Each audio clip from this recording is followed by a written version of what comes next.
I haven't really talked in 6 days. I've been mostly in bed. I've been fighting bacterial pneumonia. I've been coughing a lot and remembering how to be sick. So this one's for the healer whose turn it is to heal.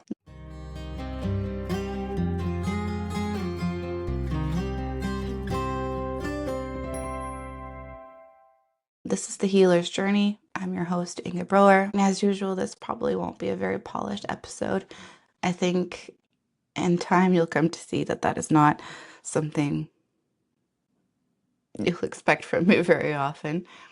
I described myself to a friend once as a human slot machine of emotion, and she laughed because when you know me at a distance, I present very put together, got a good poker face. But if you go into the depth of me, there is a lot going on. There's a lot going on. There's a lot of depth. There's a lot of range. And today, the range that I want to talk about is being sick. So, for a long time, when I was doing single sessions, I fought being sick tooth and nail. I simply wouldn't allow it. I wouldn't allow my body to express any mucus or coughing, because what that would mean was loss of income. It would mean having to cancel clients, perhaps rebook them, perhaps not. And so I would, I don't know, I would somehow kind of fight whatever viruses would come my way in such a way that they never really expressed. But I think that kept me on a bit of a high stress alert level. And looking back, I feel a bit sad for myself and for, all the people who cannot afford to be sick, because I think what I was actually doing is I was just keeping myself at a stress level that didn't allow my body to really clear out, really move out the things that need healing. In this case, I think I've been doing the same thing. I've been hobbling around with something for weeks, maybe if not months.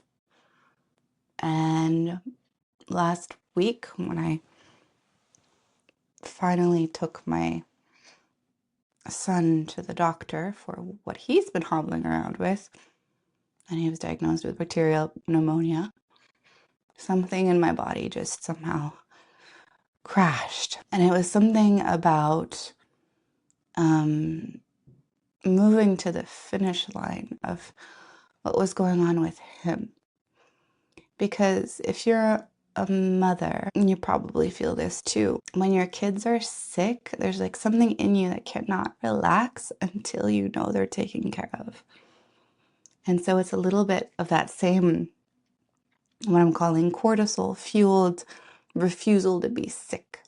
I used to do that with my clients. Like as long as I have clients on my roster, like I will not be sick. I will not do it. As long as my kids are sick, I cannot sort of let go and be sick, because there is a strange, paradoxical, a lived truth that letting yourself be sick is actually part of the healing. If you don't let yourself rest, if you don't let yourself fight the disease, the illness happening, and here I am talking about a bacterial infection. I'm talking about colds, I'm talking about flus. I, knock on wood, luckily don't have experience with anything longer term or more complex.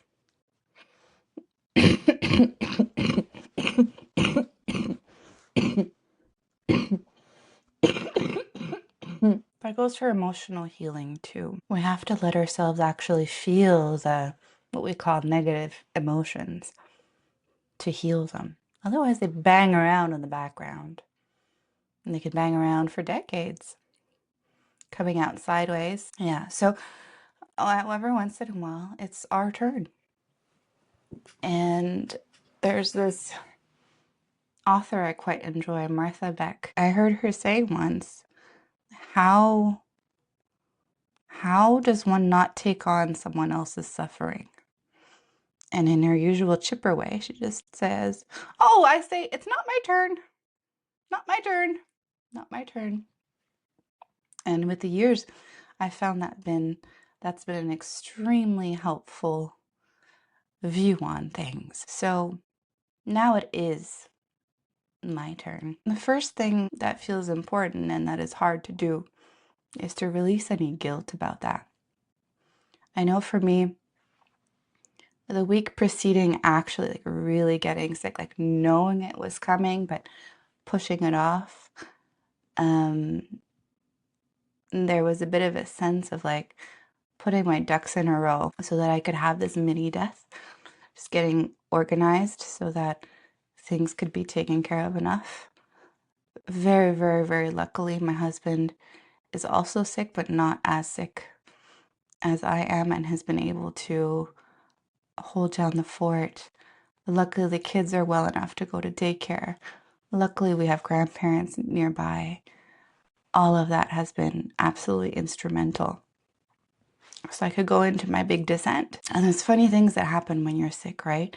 So one of the features, I became very hyper aware of my breath.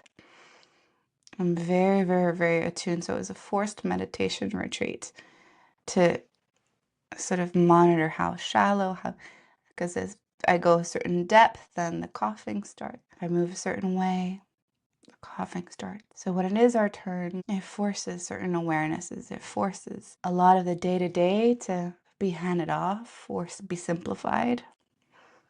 In my case, I lost my appetite. I've lost 13 pounds in 6 days. I've lost my usual capacity to think. So it forces a sort of recommittal to the basics. So the breath, been 6 days of really watching this breath, studying this breath. And now that I'm getting better, I wonder if I can keep that contact and I can keep the appreciation of what my lungs do. I'm noticing now how little energy I have without them fully functioning. There also needs to be a real letting others take care. And there was a day there where I felt like I wasn't recognized enough how sick I was. And I felt like I needed to exaggerate it and make it bigger and more dramatic than it was so that I would be taken seriously. But I really didn't need to do that. I'm plenty sick to be taken care of. And I don't need very much. There's something in that recognition as well that's very valuable. When you're really sick, you need just somebody around consistently, maybe to check in with you every once in a while, to take care of the basics, to take care of the things you care about immensely, make sure they're taken care of, and then left to let my body do what it knows how to do. Also, being taken to my appointment was very helpful. And one of the things I realize now that I don't think I realized before is that even if right now is my turn to suffer, even if right now is my turn to be ill, that doesn't mean anything about if I belong or not in the healing work. In fact, there's something a little bit sacred about living this fully in all of its layers. The ache of needing someone else to take care of you, the hope that they'll pull through. There's the forced awareness of the basic functions like breathing. There's a stripping away of everything that you think is so important about you. And there's a In the middle of it, there's a sort of wisdom. There's a sort of wisdom that you learn in the middle of illness that you can't negotiate with a need. Um, you might have to grapple or accept or say surrender to your own powerlessness. How to keep listening and showing up for what you were really needed for, um, even when nothing in you wants to. There's something sacred in being shown how deeply you are needed when your presence falls away like this. For me, seeing my two young children try to cope with mama being sick has been heartbreaking and really sweet at the same time. And it does lead to very dramatic moments at night. Last night when my son peed the bed, he's been really good at the potty. He's almost fully potty trained, but I guess there's every once in a while there's still a night accident. And that happened yesterday. So I was stripping the bed and then gave him options of where he could sleep the rest of the night. And Papa's bed, where I could make a little bed beside. But what he wanted was to sleep beside me and his sister. And it's a twin bed. It's so tiny. It's already too tiny for me and his sister. And I sleep poorly on it. And I'm not sleeping there the full night. I'm trying to wean her off breastfeeding at night. But he just had this full need for sleeping next to me. And I got so mad and I said all sorts of things that I shouldn't have said. And eventually I surrendered, sort of put up my hands, said, okay, we'll figure it out. And it actually led to some of the sweetest moments we've had as the three of us. Where my daughter was breastfeeding and then she pulls away from the mess as she does, and she kind of settles in and she does a little sigh and she sleeps deeper. And that's always so sweet when she does it. But now my son, her older brother, saw that as well, and he smiled and he looked at me and then we smiled and then he took his little hand and just super gently put it on his cheek, on her cheek.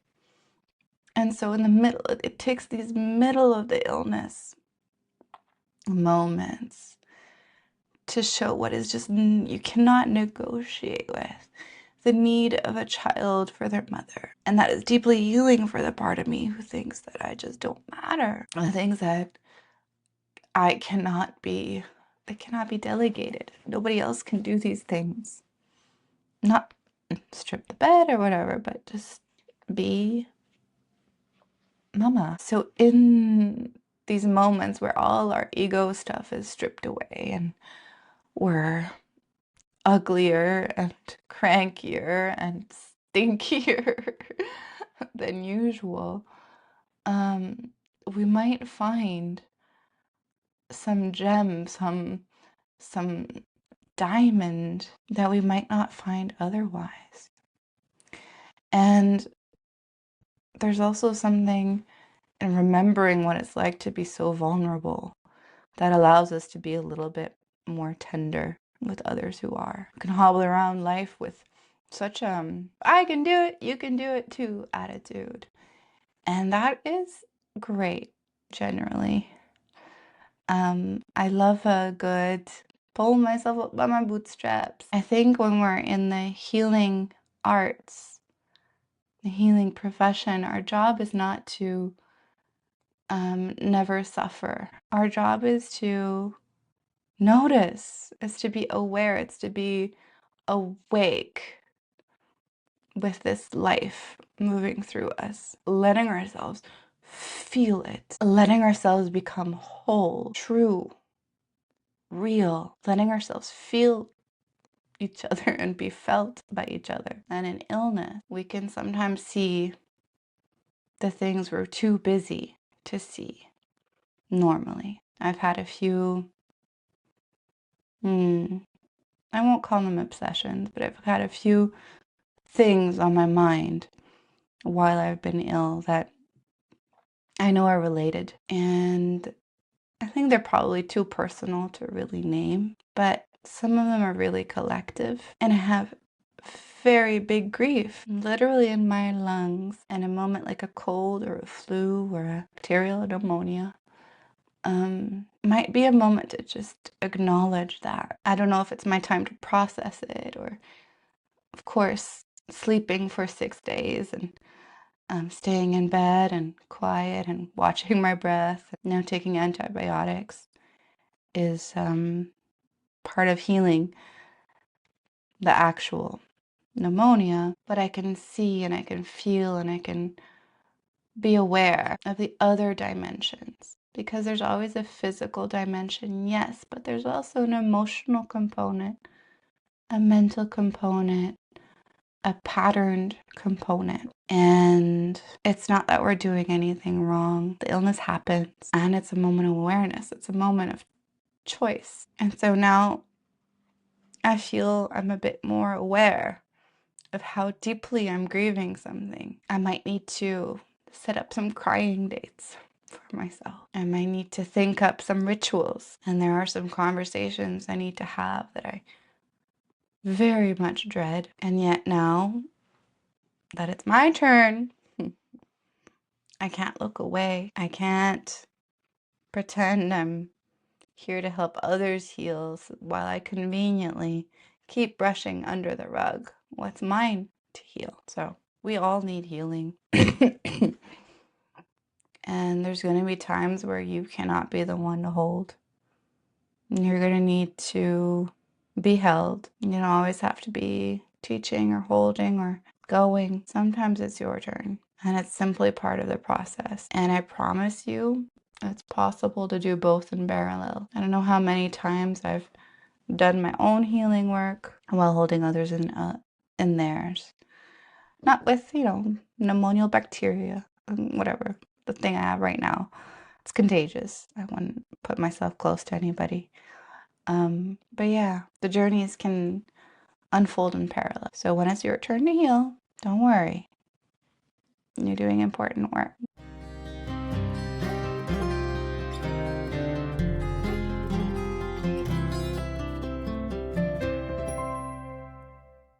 This has been The Healer's Journey. I'm your host, Inga Brower. Music is by Lana Chakra. Thank you for tuning in, and I hope I will be a little bit more upbeat next episode. Catch you there.